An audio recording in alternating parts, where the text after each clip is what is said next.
매일 성경 제목이 끝이 다른 사람들입니다. 우리가 지금 사사기 말씀 함께 묵상하고 있는데, 사사기는 혼란의 시대고 또 암흑기인데, 이런 혼란스러운 시기임에도 불구하고 하나님의 은혜는 그때그때마다 이스라엘 자손들에게 나타나고 있음을 우리가 확인할 수가 있습니다. 12명의 사사가 등장하는데, 유명한 사사들을 꼽는다면 우리가 첫 번째로 꼽을 수 있는 인물이 바로 드보라입니다. 당시의 여인들은 사회적인 지위나 영향력이 극히 미미했습니다. 구약 시대에도 그랬고 신약 시대에도 그랬습니다. 여성의 지위가 오늘날처럼 커진 것은 그렇게 오래되지 않았죠.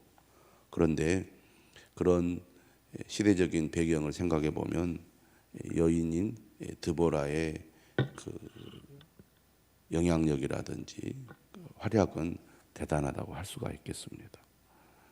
연약한 여인을 통하여 하나님께서는 이스라엘 백성들을 구원하시고 또 도우시는 것을 볼 수가 있는데, 이 드보라의 활약은 특별히 그녀의 노래에서 더욱 두드러지는 것 같습니다. 똑같이 활동했고 똑같이 사사로서 역할을 감당했지만, 드보라는 그의 노래를 통해서 하나님께서 그와 또 이스라엘 자손들에게 베푸신 은혜를 널리 알렸습니다. 노래는 멀리 퍼뜨릴 수 있는 힘이 있고 또 오랫동안 기억에 남게 하죠. 오늘 우리가 읽은 본문은 어제에 이어서 드보라의 노래가 계속되고 있습니다. 노래라는 것은 시이기 때문에 역사적인 사실을 기록하는 방식하고는 조금 다른 측면이 있죠. 시적인 언어를 사용하고 있는 것이 특징이라고 하겠는데요. 오늘 본문 19절에 보니까 왕들이 와서 싸울 때에 가나안 왕들이 무깃도 물가 다한악에서 싸웠으나 은을 탈취하지 못하였도다. 드보라 시대에 이스라엘은 가나안 왕 야빈의 지배를 받았습니다. 가나안은 이미 철기 문화와 문명이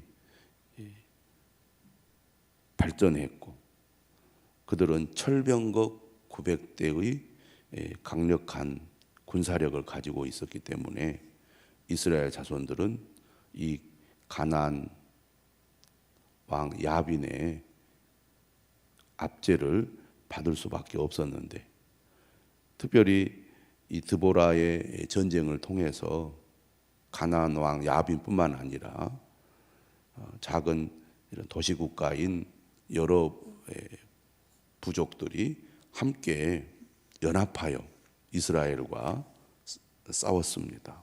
그러나 하나님이 함께 하시는 전쟁을 그들이 결코 이길 수가 없었던 것이죠. 오늘 본문 19절에도 왕들이 와서 싸웠지만 결국은 그들이 승리하지 못했던 것입니다. 이러한 전쟁의 배경에 하나님의 강력한 역사가 있었다고 성경은 기록하고 있는데, 20절은 이렇게 표현하고 있어요. 별들이 하늘에서부터 싸우되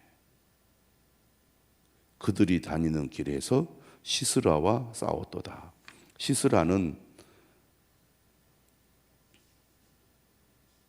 야빈의 군대 장관이었죠. 이 군대 장관이 결국 드보라와의 전쟁에서 목숨을 잃게 되지 않습니까? 군대 장관이 목숨을 잃었다는 것은 이미 전쟁이 끝났다고 볼 수가 있습니다. 그런데 20절에 이렇게 표현하는 거예요. 별들이 하늘에서부터 싸우고. 이런 표현이 낯선 표현이지요. 당신은 건기이기 때문에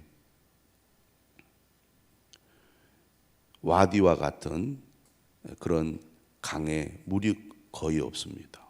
그러니까 병거들이 이동하고 또 움직이기에 큰 문제가 없었던 거죠. 그런데 갑자기 하늘이 어두워지면서 비가 내리니까 전혀 물이라고는 없는 이 와디인 기손강이 갑자기 비가 쏟아져 내리면서 물이 가득 차게 되고 이게 급류가 되면서 그들의 병거가 전혀 힘을 쓰지 못하게 되었던 것입니다. 그러니까 하늘이 도운 거죠. 하나님이 도우셔서 그들의 막강한 군사력이 힘을 발휘하지 못하도록 했다는 겁니다. 그들은 자신이 가지고 있는 군사력을 믿고 이스라엘과 싸우려고 했지만 그들이 믿고 의지했던 이 철병거 900대가 전혀 힘을 쓰지 못하니까 오히려 전세가 역전이 되면서 손쉽게 전쟁에 패배하고 말았던 것입니다. 21절에도 얘기하죠. 기손강은 그 무리를 표류시켰으니 전혀 예상치 못한 일이 일어나고 만 겁니다. 그래서 22절에도 보면은 그때의 군마가 빨리 달리니 말굽소리가 땅을 울리도다. 너무 당황한 나머지 도망가기에 바쁘게 된 겁니다. 이길 것 같았던 전쟁, 쉽게 끝날 것 같은 전쟁이 상황이 바뀌면서 오히려 속수무책, 전혀 힘을 써보지 못하고 전쟁에 패배한 것이죠. 사람이 자신이 있고 내가 이것이 있기 때문에 반드시 잘할 수 있다, 이런 생각을 했다가 그것이 전혀 힘이 되지 못하고 오히려 그것 때문에 더 궁지에 몰리게 되면 사람은 당황할 수밖에 없고 결국은 큰 패배에 이르게 되는 겁니다. 우리가 살아가다 보면 그런 경험을 할 때가 많습니다. 이것만 내게 있으면 나는 걱정할 것 없어. 이것이 나를 지켜주고 나의 삶의 버팀목이야. 하지만 우리가 살아가다 보면 내가 가장 믿고 의지했던 그것이 오히려 나를 더 곤란하게 만들고 위험에 빠뜨리게 할 수도 있다는 겁니다. 가나안의 군대가 바로 그랬던 것이죠. 그래서 결국은 패배하고 말았는데 하나님께서 이스라엘 백성들을 이 야빈의 압제에서 구원해 주시겠다고 약속하셨고 그리고 하나님께서 앞장서서 그들과 싸우겠다고 말씀하셨습니다. 하나님은 약속을 지키시고 말씀대로 이루시는 분이시죠. 객관적인 전력으로는 상대가 안 돼 보일지 모르지만 하나님이 싸우시는 전쟁은 상대의 전력이 얼마나 강하고 또 약하냐 문제가 되지 않는다는 것입니다. 23절입니다. 이거 역시 지금 드보라의 노래죠. 여호와의 사자의 말씀에 메로스를 저주하라. 너희가 거듭거듭 그 주민들을 저주할 것은 그들이 와서 여호와를 돕지 아니하며 여호와를 도와 용사를 치지 아니함이니라 하시도다. 여기서 메로스는 정확히 어느 지역인지는 알 수 없습니다. 하지만 이스라엘을 도와 함께 싸워야 할 지역도 사람들이었던 것 같습니다. 하나님께서 싸우시는 전쟁이지만 드보라의 노래를 보면 이 전쟁에 지도자들이나 백성들이 즐거이 헌신했음을 우리는 5장 1절 이하에서 확인할 수가 있습니다. 하나님의 전쟁이지만 이 전쟁에 하나님의 백성들이 즐거이 헌신함으로 큰 승리를 거둘 수 있었다는 겁니다. 또 5장 13절 이하에 보면 이 전쟁에 참여한 지파들의 이름이 거론이 되지요. 그런데 참여하지 않은 지파들도 있었습니다. 특별히 오늘 본문에 보면 마땅히 참여해야 할 메로스, 그 사람들이 참여하지 않은 것에 대해서 드보라는 저주의 노래를 하고 있습니다. 너희가 거듭거듭 그 주민들을 저주할 것은 그들이 와서 여호와를 돕지 아니하며 여호와를 도와 용사를 치지 아니함이니라. 왜 돕지 않았을까? 마땅히 도와야 하는데 여러 가지 이유가 있을 수 있겠죠. 전쟁이라는 것은 희생이 따르는 것이고 그 누구도 희생당하는 것을 원치 않겠죠. 제3자의 입장에서 누가 이기든지 간에 뒤로 빠져 있는 것이 훨씬 더 편할지도 모르겠습니다. 뿐만 아니라 이 전쟁이 이길 전쟁인지 자신이 없었기 때문에, 믿음이 없었기 때문에 뒤로 빠져 있었을지 모릅니다. 하지만 하나님께서 함께 하시는 전쟁이고 반드시 이긴다고 약속한 전쟁이었기 때문에 이 하나님의 말씀을 믿었다면 참여해야 할 전쟁이었습니다. 하지만 그렇지 않았기 때문에 이 메로스가 저주를 받고 있는 것입니다. 자신의 이익을 생각하고 자신의 안위를 생각하면서 마땅히 참여해야 될 하나님의 전쟁에 참여하지 않는 것은 저주 받아야 할 일이라는 것입니다. 하나님이 하시는 일에 동참하고 하나님의 일에 하나가 되는 것은 믿음의 사람들에게 반드시 있어야 할 일이라는 것이죠. 반면에 24절에 겐사람 헤벨의 아내 야엘, 이 야엘이 시스라를 죽이지 않았습니까? 시스라를 죽임으로 결국 전쟁이 승리를 거두게 되는데 이때 결정적인 역할을 한 여인이 바로 야엘입니다. 드보라의 시대에 우리가 두드러진 특징이 뭡니까? 여성의 역할과 지도력입니다. 그리고 영향력이죠.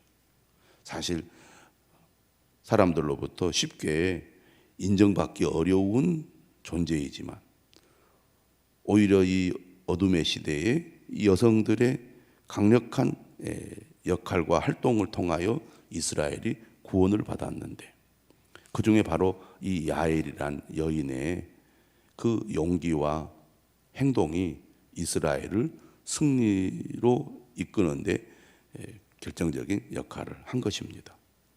어떻게 보면 이 여인을 보면 겐 사람이라는 것은 우리가 앞에서도 다루었듯이 이방인입니다. 모세의 장인이 겐 사람이죠. 그 집안 사람인 겁니다. 그러니까 이방인이었지만 이스라엘 민족에 이제 속하게 되었고 그들이 하나님의 백성으로 이제 편입되어서 함께 이제 살아가게 되는데 이때 이 여인이 이 전쟁에 핵심적인 역할을 하게 된 겁니다. 어떻게 보면 시스라의 입장에서는 그 전에 그 가나안과 또 서로 협약을 맺었기 때문에 좋은 관계에 있었고 시스라가 의심하지 않고 그녀의 집에 갈 수 있었습니다. 어떻게 보면 여인이기 때문에 안심을 했을지 모릅니다. 여자가 내게 뭘 하겠느냐? 우리와 화평의 관계를 맺고 있는 집안이기 때문에 나를 잘 보호해주고 지켜줄 것이다. 그런데 이렇게 약점이 결국은 강점이 된 겁니다. 약한 자를 들어쓰시는 하나님, 상대방이 의심하지 않고 쉽게 마음을 풀었을 때 오히려 하나님은 그러한 약한 자를 들어쓰셔서 강한 시스라를 물리치게 한 겁니다. 오늘 24절은 이러한 야엘을 가리켜서 이렇게 얘기하죠. 드보라의 노래입니다. 다른 여인들보다 복을 받을 것이니 장막에 있는 여인들보다 더욱 복을 받을 것이로다. 믿음에는 용기가 필요합니다. 결단이 있어야 되겠죠. 그 일이 위험한 일이지만 하나님의 뜻을 따르고 하나님이 기뻐하시는 일을 행하는 것, 이것이 믿음이라고 하겠습니다. 편한 길, 쉬운 길, 안전한 길만 우리가 선택해서는 결코 하나님을 온전히 따를 수가 없습니다. 믿음의 길은 그 길이 위험하다 할지라도 때로는 생명을 거는 일이라 할지라도 그것이 마땅히 가야 할 길이고 하나님이 원하시는 길이라면 선택하고 결단해야 될 일인 것이죠. 그녀의 마음에도 얼마나 두려움이 많이 있었겠습니까? 그렇지만 그렇게 하는 것이 하나님이 원하시는 길이라는 것을 확신했기 때문에, 다시 말하면 드보라를 통해서 듣게 되는 하나님의 약속, 그리고 그 하나님에 대한 믿음이 있었기에 헤벨의 아내 야엘은 이러한 일을 할 수 있었던 것이죠. 25절 이하는 상당히 구체적으로 표현을 합니다. 시스라가 물을 구하며 우유를 주되 곧 엉긴 우유를 귀한 그릇에 담아 주었고 손으로 장막 말뚝을 잡으며 오른손에 일꾼들의 방망이를 들고 시스라를 쳐서 그의 머리를 뚫되 곧 그의 관자놀이를 꿰뚫었도다. 그가 그의 발 앞에 구부러지며 엎드러지고 쓰러졌고 그의 발 앞에 구부러져 엎드러져서 그 구부러진 곳에 엎드러져 죽었도다. 표현이 매우 구체적이면서 실감나는 그런 표현입니다. 어떤 면에서는 상당히 잔인한 행동을 한 거잖아요. 오늘 드보라는 그의 노래를 통해서 야엘의 그 활약을 자세하게 노래하고 있습니다.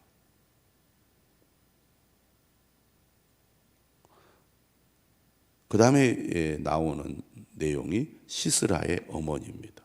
시스라는 이 야엘에 의해서 끔찍하게 최후를 맞이하고 말았습니다.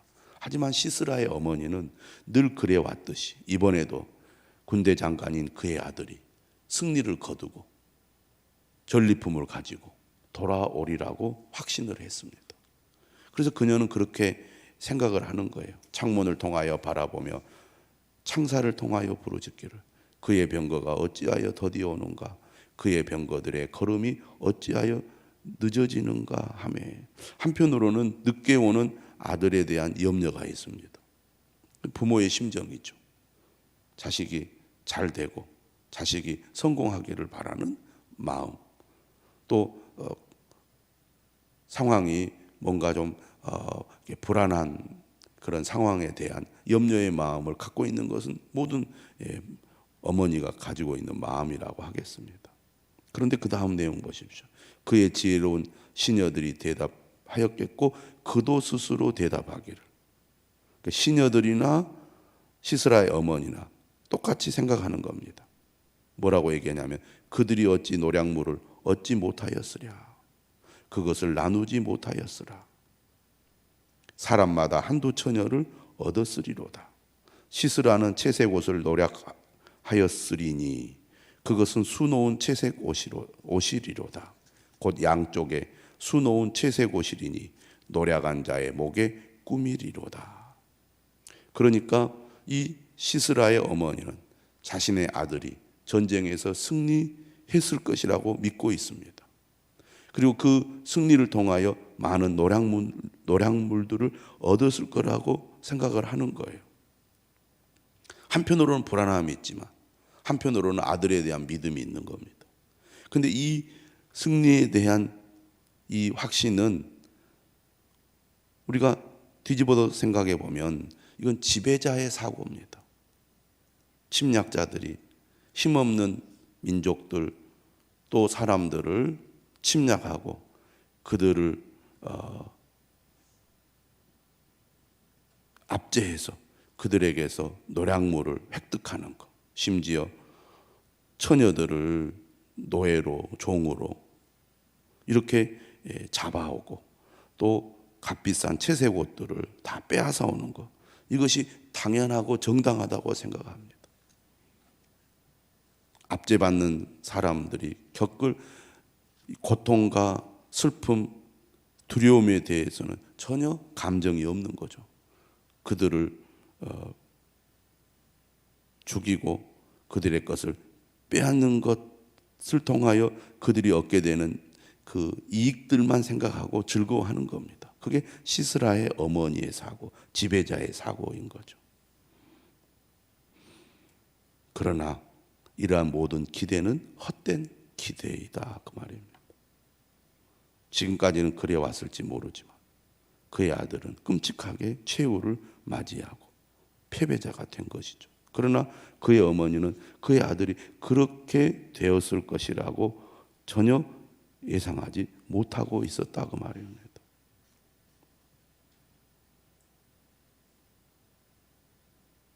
오늘 세상의 사람들이 그렇지 않습니까? 이 세상에서 잘 되고 성공하고 부귀영화를 누리는 것, 그것으로 만족하고 기뻐합니다.